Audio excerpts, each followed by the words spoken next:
बिस्मिल्लाहिर्रहमानिर्रहीम। अस्सलाम वालेकुम। सोने की कुल्हाड़ी। एक लकड़हारा था। वो लकड़ियां बेचकर अपना पेट पालता था। एक दिन लकड़हारे की कुल्हाड़ी खो गई। इसके पास इतने पैसे ना थे कि दूसरी कुल्हाड़ी खरीद लेता।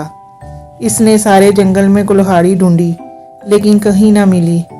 थक हार कर वो रोने लगा। अचानक दरख्तों के पीछे से एक जिन निकला। इसने कहा, क्या बात है मियाँ लकड़हारे, तुम रो क्यों रहे हो? मेरी कुल्हाड़ी खो गई है, खुदा के लिए कहीं से ढूंढ कर ला दो, लकड़हारे ने कहा।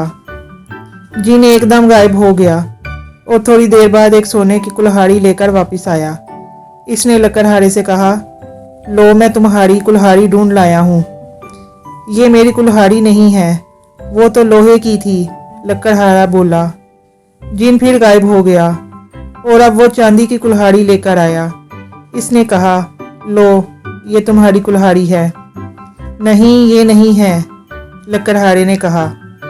अब जिन फिर गायब हो गया और इस दफ़ा वो लोहे की कुल्हाड़ी लेकर आया। कुल्हाड़ी देखते ही लकड़हारा खुशी से चीखा, हाँ हाँ यही है मेरी कुल्हाड़ी। अल्लाह तेरा शुक्र है, जिन बोला। तुम बहुत ईमानदार हो, मैं ये तीनों कुल्हाड़ियाँ तुम्हें देता हूँ, ये तुम्हारा इनाम है। लकड़हारे ने कुल्हाड़ियाँ ले ली और खुशी खुशी घर चला गया। अगर आपको हमारी स्टोरी पसंद आई है तो प्लीज़ चैनल को लाइक, शेयर और सब्सक्राइब कर दें।